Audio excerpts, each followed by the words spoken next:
vento de junho continua soprando em outubro, o outono virou primavera e esse vento precisa continuar a soprar para que a democracia seja a condição de exercício de uma liberdade efetiva.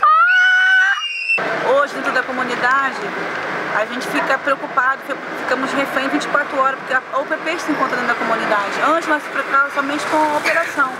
E hoje não basta somente a operação. Nós ficamos reféns, porque hoje eu me considero as comunidades, não somente aqui, mas em todas as outras comunidades, como um navio negreiro, que é onde os capitães do mar são os policiais com seus fuzis e, infelizmente, o Estado é o seu senhor feudal que manda chibatar os pobres e negros dentro da favela.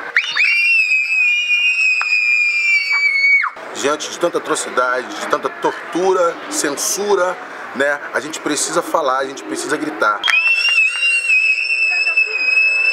Hoje, pelo fato da burguesia estar sendo afetada pelo sistema de segurança pública, eles estão vendo o que o pobre sente dentro das comunidades. Porque a violência policial já saiu dos bastidores, que é a favela, e está indo para o asfalto. Os gritos todos nos despertaram e as vidraças estão sendo quebradas. Há uma raiva, há uma explosão de ódio, de indignação, que conduz a todo tipo de prática, porque a expressão da dor, a linguagem da dor, da ira, da cólera, essa parte inflamada do corpo, a febre, isso que dói na gente, produz todo tipo de sintoma, todo tipo de reação. Em junho, a população foi para a rua para cobrar seus direitos, para lutar contra o aumento das passagens, mas muito mais do que isso.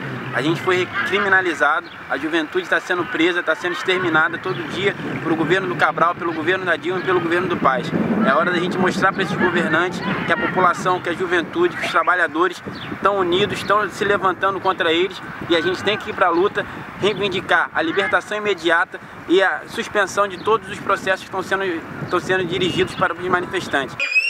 É preciso que os movimentos tomem uma posição contra essa série de prisões arbitrárias que vem acontecendo no intuito de calar as vozes, né, do descontentamento que se manifestou desde junho nas ruas e que está sendo severamente tolhido a partir de uma linguagem baseada numa punição discriminada antes mesmo de se completar o ciclo processual. Se nós temos um governo que marginaliza não somente a comunidade, mas também as classes trabalhadoras, porque os bombeiros ele chamou de vândalo, os médicos ele chamou de vagabundos e os professores de preguiçoso, de que esperar de um governo como esse? De que se esperar de uma polícia pacificadora que o secretário de segurança afirma diante da imprensa que ele não pode acabar com o tráfico de droga, que simplesmente somente para poder inibir o poder de armamento dentro das comunidades.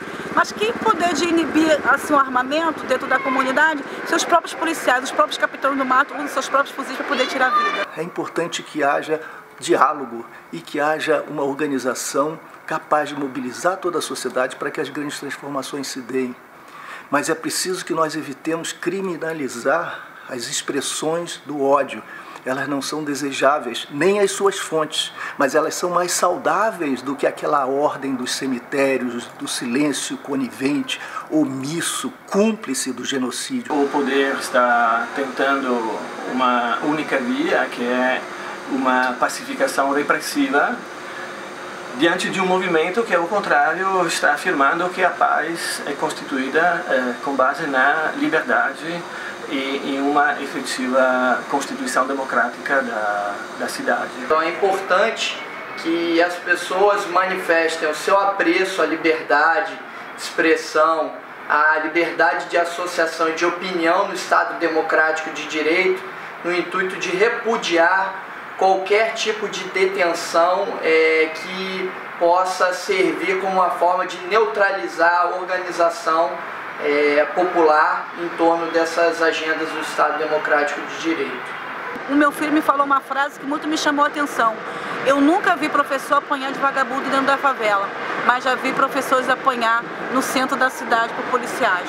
Então, hoje, eles estão sentindo na pele o que o negro dentro da comunidade passa. No estado do Rio de Janeiro, de 2003 a 2012, houve 9.231 mortes provocadas por ações policiais.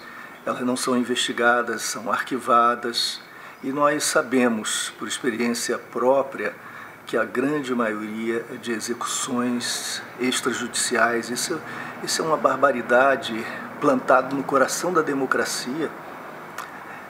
Como falar da democracia, da equidade, da justiça nesses termos? A experiência da população, da maioria da população com o Estado, é mediada pelo policial uniformizado na esquina. É vivenciada nas incursões policiais com todas essas consequências. Eu e muita gente temos falado do genocídio em curso nas favelas, e eu pedia no Rio de Janeiro às audiências todas que me davam ouvidos: é preciso não deixar a cidade dormir. Como é que nós podemos dormir? Nós temos que permanecer insônios, tocar todas as buzinas, gritar, acordar a sociedade, como na minha geração nós fizemos tentando lutar contra a ditadura. Não é possível conviver com isso. Nós vamos chamar isso de ordem, de democracia, nós vamos chamar isso de tranquilidade, de estabilidade. Devido a essa situação de afetar a sociedade, hoje as pessoas da classe média, baixa, classe média alta, têm se unido a essa situação, porque atingiu a eles. E tem que mudar isso, porque a escravidão já passou e nós vivemos uma ditadura forçada dentro das comunidades. Bandido pra gente é quem está prendendo o manifestante, quem está prendendo a juventude. É fundamental defender os presos políticos, reafirmar a liberdade e o processo de constituição democrática. É importante que haja diálogo e que haja uma organização capaz de mobilizar toda a sociedade para que as grandes transformações se deem. A sociedade hoje está vendo, no caso do Amarildo, que foi a gota d'água para o PP, né, para esse projeto que eu sempre falo, que é um projeto falido, é um projeto que é o genérico do GEPAI, que foi criado pelo Antônio Garotinho, na época do governo dele, e hoje, infelizmente, nós estamos vivendo a cada dia essa violência, essa atrocidade dentro da favela e fora da favela todos os dias. Então, hoje em dia, é policial rondando a minha porta, é ameaçando meus filhos, mas quanto mais me ameaça, com mais força eu sinto vontade de lutar. É preciso que a gente se distancie desse processo para compreender a sua importância e aí virar a página, transformando esse ódio numa ação produtiva, superando esse momento que ele tem de ser superado, para que nós construamos um movimento politicamente organizado, orientado para as grandes e profundas transformações que são urgentes, inadiáveis, indispensáveis. O bandido chegou na favela, eu tava ligado que ia ter eleição. De repente apareceu o projeto, falou que barraca ia virar mansão. E eu vi que algo tinha mudado, os vermes pararam de me esculachar. Morador tratado com respeito, eu sei que isso tinha hora pra terminar. E o patrão achava ele maneiro, a milícia achava ele legal. Os dois num bonde só pediram voto pro Cabral. Traficante achava ele maneiro, a milícia achava ele legal.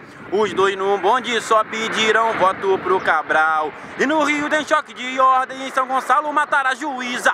O PP na Alerj eu quero ver fazer justiça. No estado que o bueiro explode, explode também a passagem da barca. No trem da Supervia o povo leva a chicotada. E o bombeiro o bandido expulsa, professor o bandido esculacha. E o preto na favela todo dia ele mata. E o bombeiro o bandido expulsa, professor o bandido esculacha. E o preto em São Gonçalo todo dia ele mata. O bandido, bandido, bandido, bandido, bandido se acha o tal. O nome do bandido é Sérgio Cabral. O bandido, bandido, bandido, bandido, bandido eu odeio demais. O nome do bandido é Eduardo Paz. A bandida, bandida, bandida, bandida, bandida, a gente não esquece. O nome da bandida é Dilma Rousseff.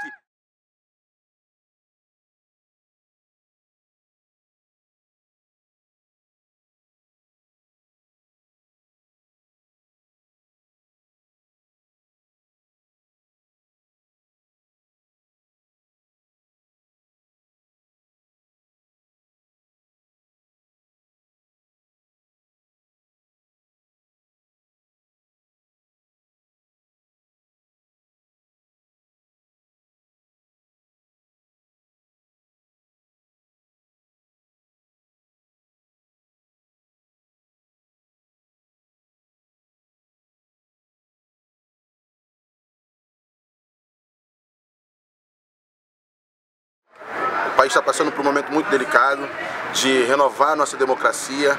A gente precisa lutar pela nossa liberdade, que é a liberdade de expressão, que é a liberdade de pensamento, de atitude, para as mudanças que o Brasil precisa.